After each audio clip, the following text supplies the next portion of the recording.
Está começando mais um programa Evidências, sempre em busca de fatos que comprovem a veracidade histórica da Bíblia Sagrada. E hoje teremos como tema justamente os mitos da Bíblia Sagrada. Mas espere um pouco, se esse é um programa em busca de evidências a favor das Escrituras, como podemos ter como título os mitos da Bíblia? Seria um erro de edição ou uma forma de afirmar que não existem mitos? Não se trata disso. Não é erro de edição, nem negação de que existam tais mitos, porque, pasmem, eles existem. Mas fique tranquilo, eles não fazem parte da Bíblia Sagrada em si. Eles apenas são mitos criados por pessoas que acreditam na Bíblia. Deixe-me explicar melhor e você entenderá o objetivo deste programa de hoje. Por muitos e muitos séculos, ataques racionais internos e externos sempre fizeram parte da história da Igreja cristã. Porém, nesses últimos dias, os questionamentos têm ficado cada vez mais aguçados. Logo, mais do que nunca, devemos pôr em prática o que está em 1 Pedro, capítulo 3, versículos 15 e 16, que diz: Estejam sempre preparados para responder com lógica a todo aquele que lhes pedir a razão da esperança que existe em vocês, fazendo todavia com humildade e respeito e principalmente com uma consciência tranquila. 1 Pedro 3, 15 e 16. É claro que é triste ver pessoas distorcendo a palavra de Deus com argumentos racionalistas, como aliás fazem muitos livros, revistas e documentários de televisão que encontramos por aí.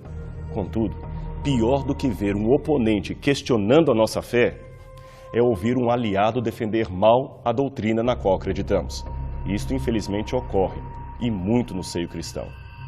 A internet, com a rapidez de comunicação que lhe é própria, tem sido um meio de divulgação de mensagens falsas que aparentam estar apoiando a fé na Bíblia Sagrada, mas na verdade representam um verdadeiro cavalo de Troia e devemos estar atentos a isto. Com relativa constância, muitos recebem e-mails acerca de supostos achados arqueológicos que estariam confirmando a historicidade da Bíblia. São descobertas fabulosas como as ruínas de Sodoma e Gomorra, rodas das carruagens de Faraó debaixo do Mar Vermelho, a Arca da Aliança revelada em Jerusalém, a Arca de Noé petrificada na Turquia, a rocha que Moisés feriu em Meribá e outras. Esses achados seriam fantásticos se fossem verdadeiros. Mas não são. São verdadeiros mitos da Bíblia, mas não propagados pela Bíblia, como já dissemos, e sim por aqueles que dizem acreditar nela. Nesse programa de hoje, vamos então mostrar alguns desses falsos achados na tentativa de apresentar que, se a Bíblia é, como acreditamos, a palavra de Deus e um verdadeiro testemunho da história, nós não precisamos recorrer a notícias sensacionalistas para defender a sua veracidade. Basta ficar com o que temos de correto, sério e defensável. Não fabriquemos evidências que não existem. A verdade não se tornará mais verdadeira pelo exagero com que a defendemos. Pelo contrário, tal tipo de defesa pode criar um empecilho para que muitos se voltem para ela. E mais, esperamos que com essa apresentação, você que acredita na Bíblia, ajude a desmentir esses boatos com a mesma energia que procuraria desmentir os ataques à palavra de Deus. E para aqueles que não acreditam na Bíblia, fica o recado de que não precisamos de fantasias para defender a Deus. Temos razões suficientes para fazê-lo sem a necessidade de recorrer a mitos. Ainda que alguns, é claro, inadvertidamente façam isto mesmo dentro de algumas igrejas cristãs. No final, daremos algumas dicas de como diferenciar uma verdadeira evidência a favor da Bíblia de uma boataria internética. Mas antes, vamos conhecer alguns dos mais famosos mitos divulgados pela internet. E que tal começarmos pela suposta conversão de Charles Darwin, o pai do evolucionismo? O relato da suposta conversão de Darwin foi escrito no livro Vozes no Limiar da Eternidade, escrito pelo religioso John Mayers para provar a imortalidade da alma. O livro baseia-se no depoimento de uma outra religiosa mística chamada Elizabeth Reid. Ela é mais conhecida com o título de Lady Hope. Hope afirma que visitou Darwin nesta casa conhecida como Down House, onde ele estaria vivendo os seus últimos dias de vida em 1882. Seu depoimento prossegue dizendo que Darwin não apenas rejeitou formalmente a teoria da evolução, como converteu-se a Cristo. O Dr. James Moore, um dos maiores biógrafos de Charles Darwin, fez uma detida pesquisa acerca deste assunto em coautoria com outro autor, Edward Caldwell. Ambos chegaram até a admitir a possibilidade de que a mística Lady Hope houvesse mesmo visitado o cientista a pedido ou com a aprovação de sua esposa Emma, que por sinal era crente em Deus e nas Escrituras. Isso teria ocorrido em qualquer data entre 28 de setembro e 2 de outubro de 1881, quando Francis e Henrietta, os filhos de Darwin, estavam ausentes da fazenda. Mas os fatos negam qualquer outro elemento adicional que comprove a dita conversão do naturalista. Segundo a pesquisa, a própria esposa de Darwin, Emma, estaria presente e, como era cristã devota, seria a primeira a vibrar com uma possível conversão do marido, ainda que fosse na hora da morte. O silêncio da esposa de Darwin é outro e forte indício de que tal conversão provavelmente nunca aconteceu. O Dr. Moore encontrou ainda evidências biográficas de que Darwin realmente não apreciava que ateus usassem as suas ideias para negar a existência de Deus. Talvez isso fosse por respeito à fé de sua esposa ou por outra razão. Por exemplo, Darwin se dizia agnóstico em relação à existência de um Criador. Embora a morte prematura de uma filha parece ter, de algum momento, selado a devoção de Darwin em relação a Deus. Mas este é assunto para um outro programa. Seria errado classificar Darwin como ateu. Talvez o mais correto seria chamá-lo de agnóstico. Seja como for, para ele, o Criador, afinal de contas Darwin não abandonava a possibilidade de um Criador, teria trazido a criação através da evolução. Ou seja, se existe um Deus, dizia Darwin, ele usou a evolução para trazer a vida à existência. Henrietta, a sua filha, o descreveu numa biografia póstuma como um humanista e anglicano. Bem, seja como for, Darwin, embora não fosse cristão devoto, definitivamente não apreciava ser identificado como ateu. Aliás, ele mesmo fez, em vida, arranjos para ser sepultado no cemitério da igreja de Down, embora no final o seu corpo acabou sendo levado para a abadia de Westminster, onde permanece até hoje. Mas veja, quanto a uma retratação pessoal ou uma conversão mediante um estudo mais aplicado das Escrituras, não temos, em definitivo, nada que sustente estas alegações. Agora, vamos falar um pouquinho sobre outro falso argumento que tem inundado as telas de computador: o suposto achado da Arca de Noé. Alguns religiosos estão, na verdade, tentando procurar com cientificidade e entusiasmo a arca, mas admitem que não a encontraram. Outros afirmam categoricamente que a encontraram, como, por exemplo, um grupo de pesquisadores chineses da região de Hong Kong. O curioso é que, segundo um levantamento incompleto do site noahsarksearch.com, existem hoje mais de 40 alegadas descobertas da Arca de Noé, e todas em pontos diferentes do globo, a maioria, claro, na atual Cordilheira do Ararat. Só esse dado já coloca em dúvida a maioria dos achados, pois, a menos que a arca esteja em movimento ou encontre-se partida em vários pedaços, a confirmação de uma dessas alegações torna todas as demais mentirosas. E o que é mais interessante, cada um defende o seu achado como real e oferece curiosas provas que vão desde o testemunho oral até restos de madeira petrificada e supostas fotos de avião e satélite que seriam os restos do barco sob as geleiras da Turquia. O fato é que nenhuma dessas alegações se mostrou comprovada para além de qualquer questionamento. E muitas delas, além de contraditórias, já foram desmentidas, embora e-mails e mensagens desatualizadas continuem a todo vapor sendo enviadas pelo correio eletrônico.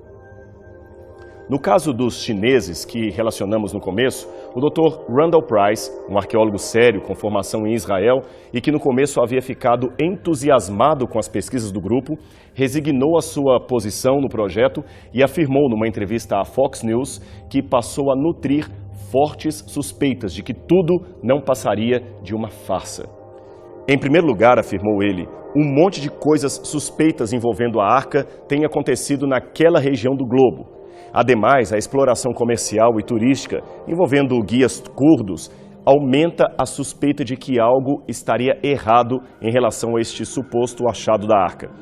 Hoje, o Dr. Price prefere esperar para ver antes de acreditar que realmente estamos diante de um achado real e não de alarmes falsos.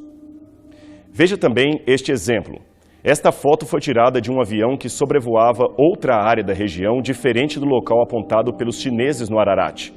Por muitos anos, essa foto foi mostrada como uma forte evidência de que ali, sob o gelo, estariam os restos da Arca de Noé. Esta outra foto, segundo alguns, tirada por um satélite espião, parece ainda mais convincente. Veja o formato navicular do objeto. Ora, o problema com essas duas fotografias e outras formações semelhantes é que todas elas foram encontradas em pontos diferentes do Ararat e muitas formações como esta foram fotografadas. E se aquela formação é a arca, por que as outras formações também não seriam? Veja, até hoje, nada, absolutamente nada de concreto foi apresentado provando que qualquer daquelas formações rochosas ou sombras sob o gelo fosse mesmo um barco construído por mãos humanas e não apenas uma formação glacial ou rochosa. Nem mesmo os últimos relatos obtidos com o uso de satélites pôde dizer com absoluta precisão do que se trata. Na dúvida, é melhor não fazer afirmações categóricas que demandem uma retratação posterior. Apenas para esclarecer, é claro que acreditamos que houve um dilúvio universal, assim como a Bíblia apresenta, disso não temos dúvidas. Existem fortes evidências geológicas, aliás, evidências de sobra, para afirmar um catastrofismo mundial ocorrido no passado através da água. Mas a Arca de Noé, esta até hoje não foi encontrada. Tal evidência arqueológica, se houver, isto é, se ainda existirem restos da arca desaparecidos por aí, só o futuro nos dirá. Falando em dilúvio, existem ainda outras alegações do achado de supostos gigantes pré-diluvianos. Ora, os únicos paquidermes realmente pré-diluvianos até agora encontrados são fósseis de dinossauros. Seres humanos gigantescos não foram localizados. E o que dizer então destas fotografias? Elas estão à solta em várias páginas da internet e a resposta seria apenas uma.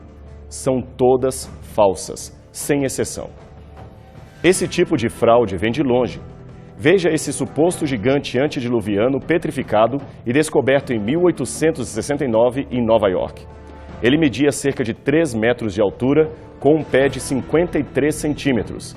Mas, na verdade, ele foi esculpido e enterrado por 1 ou 2 anos antes de sua descoberta. Quem o esculpiu foi este homem, Edwin Burkhardt, a mando de um fabricante de cigarros chamado George Hill, que aparece de cartola e, sobretudo, neste canto esquerdo da fotografia. Muitos vinham de todas as partes visitar o fóssil, mesmo com a multidão de especialistas dizendo que o mesmo era falso. Cobrava-se 50 centavos de dólar por pessoa.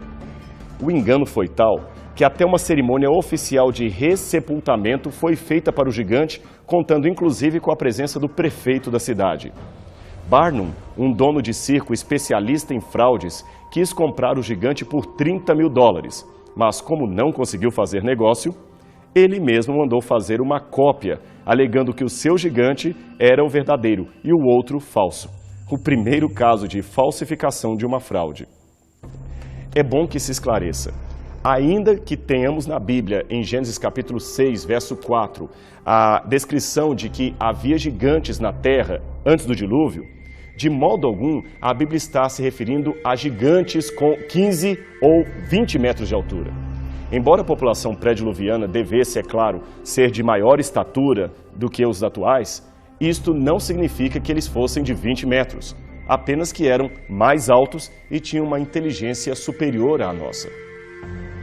Existem boas razões linguísticas para acreditar que a palavra hebraica Nefilim, que nossas Bíblias traduzem por gigantes, viria da raiz Nafal, que significaria terroristas, homens violentos, e não gigantes do tamanho de um prédio.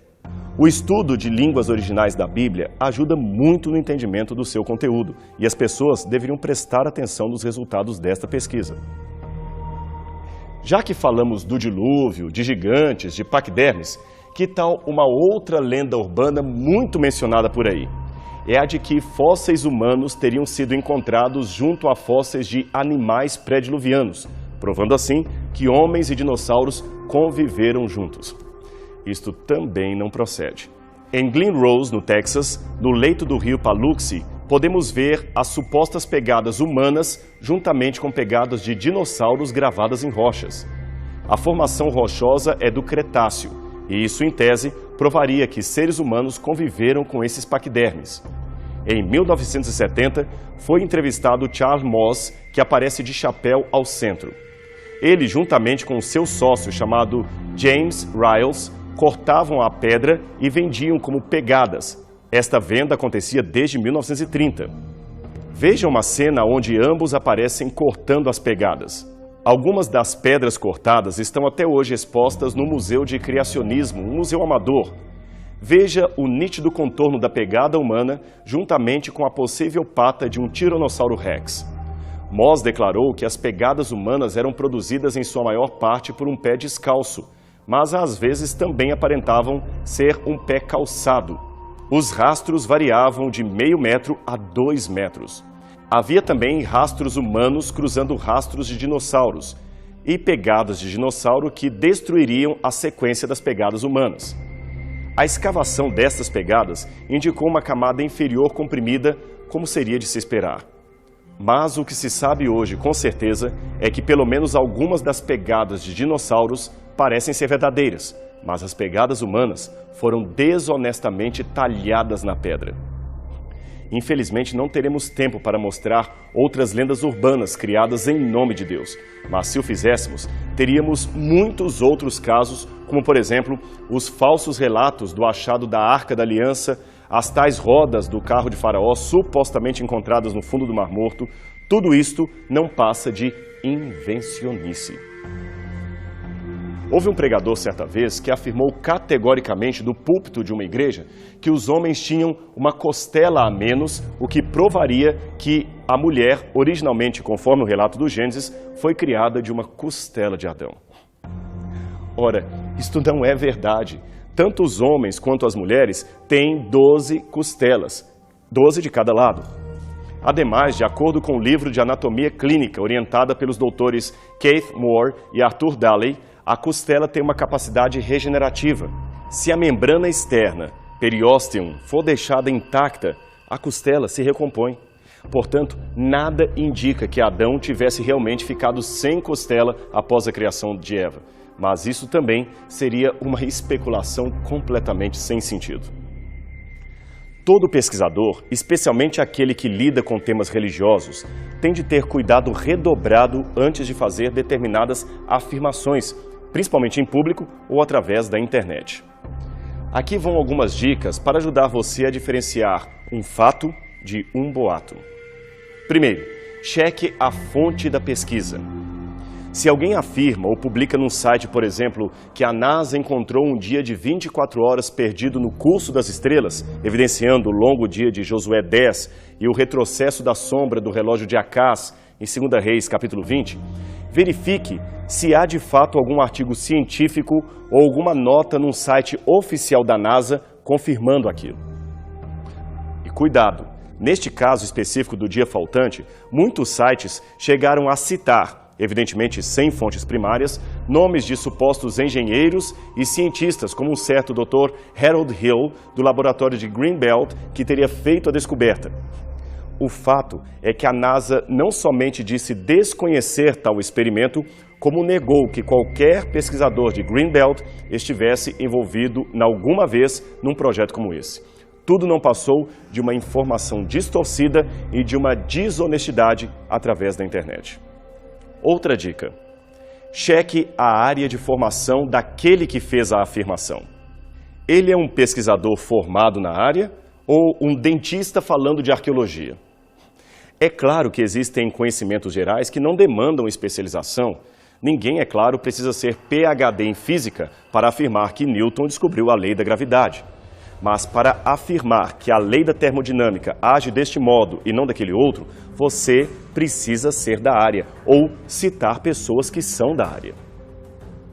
Esta é uma dica importante para os dois lados, os que creem na Bíblia e os que não creem, porque muitas vezes documentários de televisão, especialmente aqueles documentários antirreligiosos, apresentam apenas especialistas ateus ou descrentes fazendo afirmações sobre as suas áreas de atuação e dando a entender que todos os formados naquela área pensam exatamente daquele mesmo modo, deixando a impressão de que apenas leigos acreditam na harmonia entre ciência e religião. Não é bem assim. Por isso, nesse programa, apresentamos o lado especializado da fé para contrabalancear com outros documentários que apresentam apenas o lado da descrença. E um detalhe muito importante. Tome bastante cuidado com aquelas revistas de banca de jornal que se dizem científicas, mas definitivamente não são. Não se tratam de revistas indexadas, isto é, elas não fazem parte do índex de periódicos especializados que as universidades aceitariam como fonte para uma tese ou como meio de divulgação oficial de uma pesquisa científica. O mesmo vale para muitos documentários da TV. É que essas publicações geralmente são feitas por jornalistas. Não estou dizendo que eles mintam, não se trata disso. Mas a ênfase que alguns jornalistas dão numa matéria é muito forte apenas para torná-la sensacionalista o bastante a ponto de ser vendida. Eles fazem com que uma hipótese se torne uma certeza absoluta, ou que a conclusão de um especialista se torne a voz oficial de toda aquela área de conhecimento. É claro que nem todos os jornalistas agem assim, mas infelizmente algumas matérias se valem do sensacionalismo. Deixe-me dar um exemplo.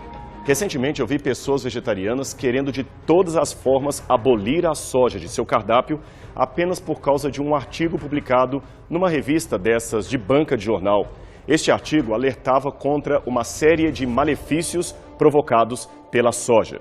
Até que recentemente vi um outro artigo esclarecedor de 2 especialistas dizendo que aquilo foi um alarme e que nenhuma pesquisa sobre a soja apresentou, até a data da publicação, resultados conclusivos contra aquele alimento como fonte de proteína. Bem, vamos voltar à nossa lista. Em terceiro lugar, tenha a certeza do que a Bíblia realmente diz. Muitas distorções são criadas não pelo que a Bíblia disse, mas pelo que ela não disse. Em nenhum canto das Escrituras, por exemplo, está dito que Adão passou a ter uma costela a menos do que a mulher. Isso é dedução gratuita e especulativa, para não dizer irreal. Um livro polêmico lançado recentemente nos Estados Unidos e também no Brasil foi escrito pelo jornalista André Keane. O título não poderia ser mais provocante. O culto do amador. Como a internet tem matado a nossa cultura e assassinado a nossa economia. Alguns o acharam o livro do ano, outros o abominaram. Eu deixo a cada um a sua própria opinião acerca da obra, mas eu gostaria de lançar mão dela para concordar com pelo menos uma coisa que o autor colocou.